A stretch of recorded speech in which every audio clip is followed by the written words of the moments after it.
ഇതാ ഒരു മുറി തേങ്ങയുടെ പാലാണ് കേട്ടോ എടുക്കാൻ പോണത് സ്റ്റ്യൂ വയ്ക്കാനായിട്ട്. ഇവിടെ ഞാനൊരു പ്രഷർ പാൻ വെച്ചിട്ടുണ്ട്.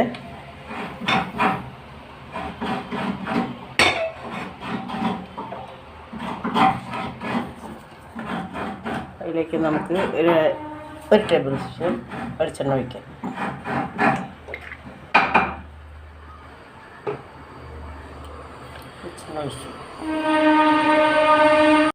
രണ്ട് ഏലക്കായ പിന്നെ ഒരു കഷ്ണം പട്ട ഇട്ടിട്ടുണ്ട്. ഏലക്കായ ഞാനൊന്ന് ചതച്ചു കേട്ടോ. അതൊന്ന് മൂത്ത് കഴിയുമ്പോൾ ഞാൻ ഗ്രാമ്പൂ ഒന്നും ഇടുന്നില്ല. സ്റ്റ്യൂ ആയതുകൊണ്ട് ഗ്രാമ്പൂൻ്റെ ഒന്നും ഇത് വേണ്ടാന്ന് എഴുതിയിട്ട് കേട്ടോ. അപ്പം ഞാനിതാ ഇനി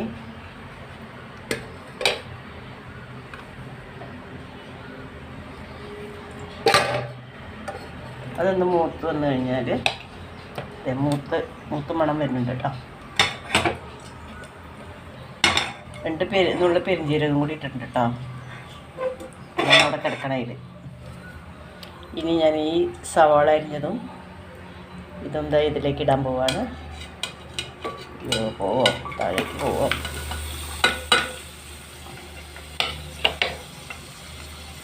അതൊന്ന് വഴന്ന് വന്നാൽ മതി.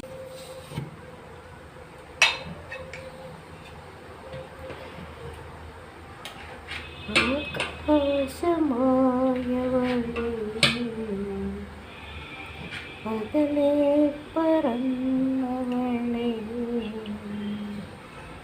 ചിറകായിരുന്നല്ലോ അറിയാതെ പോയിരളോ മാഞ്ഞു പോയും പോയിത്തോരാമഴയും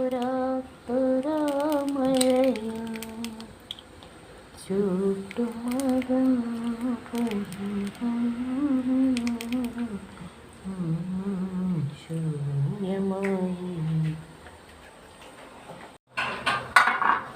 വെള്ളം തിളച്ചിരിക്കണു. അപ്പം ഞാനിതാ ഇതിലേക്ക് എങ്ങനെ വെച്ചു. നമുക്കിത് അടച്ച് വയ്ക്കാം. ഓക്കെ.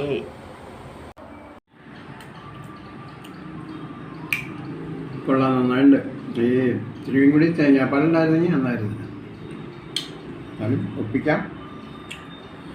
തേങ്ങ കുറവായിരുന്നു. അപ്പം ഞാനിത് അവിടെ തേങ്ങാപ്പാലിൽ ഇത്തിരി പഞ്ചസാര ഇട്ട് വെച്ചേക്കാം കേട്ടോ. അത് കൂട്ടിയാണ് ഞാൻ കഴിക്കുന്നത്. എന്നിട്ട് മറ്റതും കഴിക്കും. എനിക്ക് രണ്ടും ഇഷ്ടമാണ്. തേങ്ങാപ്പാൽ കൂട്ടി കഴിക്കുന്നതും പിന്നെ ഇത് കഴിക്കുന്നതും നല്ല ഇഷ്ടമാണ്. അപ്പോൾ അതാ ഞാൻ എല്ലാവർക്കും വേണ്ടിയിട്ട്, നിങ്ങൾക്ക് എല്ലാവർക്കും, പ്രത്യേകിച്ച് എൻ്റെ സബ്സ്ക്രൈബേഴ്സിന് എല്ലാവർക്കും വേണ്ടിയിട്ടാണ് ഞാനിത് കഴിക്കുന്നത് കേട്ടോ. Okay, thank you so much. Thanks for watching my video.